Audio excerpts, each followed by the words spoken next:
कोहराम से जुड़ी। 4 दिन पहले वहां आसमान से बरसी आफत ने हाहाकार मचा दिया।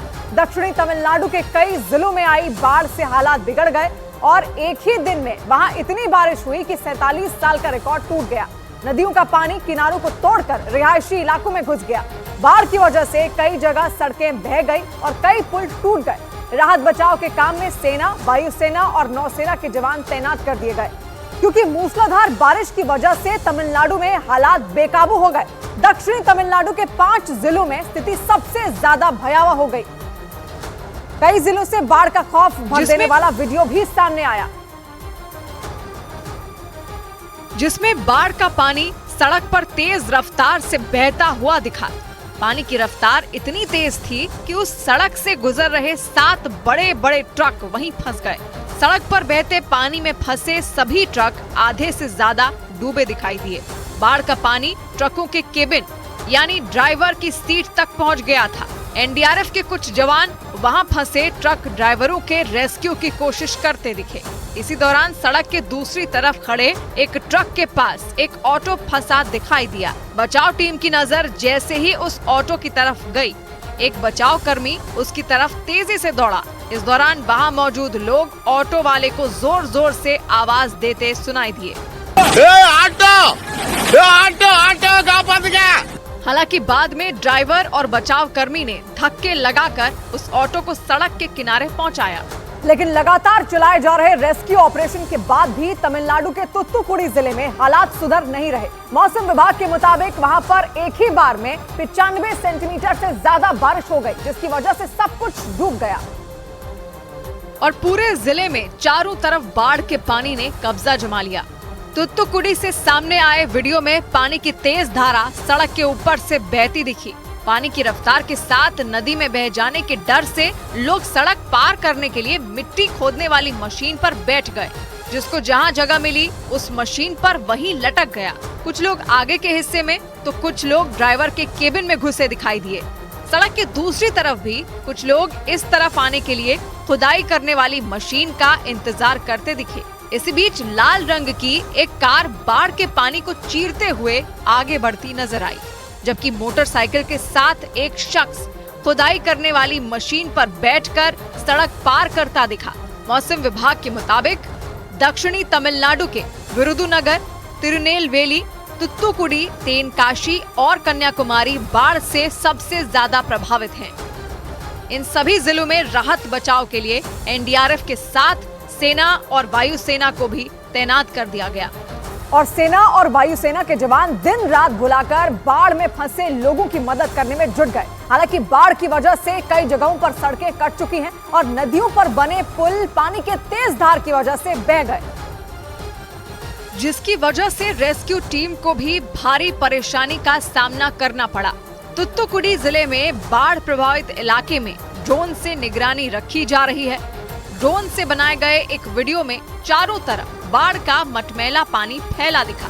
पानी की तेज धार की वजह से एक सड़क कुछ जगहों पर पूरी तरह कटकर बह गई। एक दूसरे वीडियो में रिहायशी इलाकों में बाढ़ का पानी भरा दिखाई दिया। ऐसा लगा मानो वहां कोई नदी बह रही हो। दरिया बन चुकी सड़क को पार करने के लिए लोग ट्रैक्टर और मिट्टी खोदने वाली मशीन का सहारा लेते दिखे। तमिलनाडु में तबाही चक्रवाती तूफान के बाद आई मूसलाधार बारिश की वजह से हुई। दक्षिणी तमिलनाडु में 7,000 से ज्यादा लोगों को सुरक्षित जगहों पर पहुंचाया गया। राज्य सरकार ने हालात पर नजर बनाए रखने के लिए 24 से ज्यादा आईएएस और आईपीएस अफसरों को तैनात कर दिया और बाढ़ में लोगों की मदद कर रहे पुलिस कर्मियों के लिए 300 से ज्यादा वायरलेस सेट भेज दिए गए।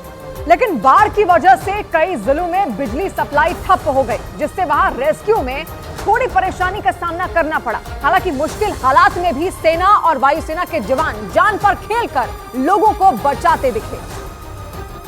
यानी तमिलनाडु में बाढ़ प्रभावित इलाकों में सेना के जवान देवदूत बनकर पहुंचे। तमिलनाडु में सड़कों पर पानी भरने से जिंदगी की रफ्तार पर ब्रेक लग गया। जो जहां था वहीं फंस गया। बाढ़ में फंसे लोगों तक वायुसेना के जवानों ने राहत सामग्री पहुंचाई। खाने के छोटे छोटे पैकेट तैयार किए गए और हेलीकॉप्टर की मदद से छतों पर शरण लिए हुए लोगों तक पहुंचाए गए। तूतुकुड़ी जिले में बाढ़ में फंसे लोगों तक जैसे ही खाने का पैकेट पहुंचा, लोग उसे लेने के लिए दौड़ पड़े। वहीं तमिलनाडु के मदुरै एयरपोर्ट से सेना के हेलीकॉप्टर ने 350 किलोग्राम राहत सामग्री के साथ उड़ान भरी। सेना से मिली जानकारी के मुताबिक इस राहत सामग्री में खाने पीने का सामान, सूखे मेवे और दवाएं भेजी गयी। सेना ने बताया कि बीते 4 दिनों से चल रहे ऑपरेशन में 5.5 टन राहत सामग्री बाढ़ प्रभावित इलाकों में पहुंचाई जा चुकी है।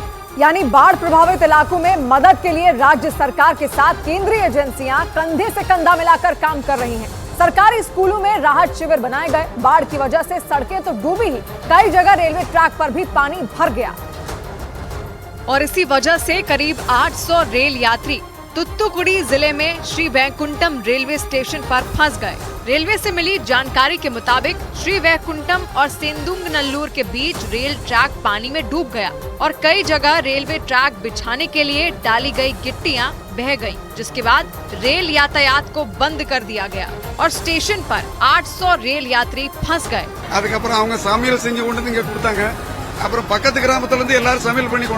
हालांकि बाद में श्री वैकुंठम से 38 किलोमीटर दूर वांची मनियाची स्टेशन पर चेन्नई से एक स्पेशल ट्रेन भेजी गई, जिसमें सवार होकर सभी रेल यात्री चेन्नई लौट गए। तमिलनाडु में राहत और बचाव के काम में जुटी टीम ने बताया कि विरुदुनगर जिले में सुंदर महालिंगम मंदिर में बाढ़ की वजह से 120 से ज्यादा श्रद्धालु फंस गए थे, जिन्हें बाद में रेस्क्यू ऑपरेशन चलाकर तनिपराई पहुंचाया गया।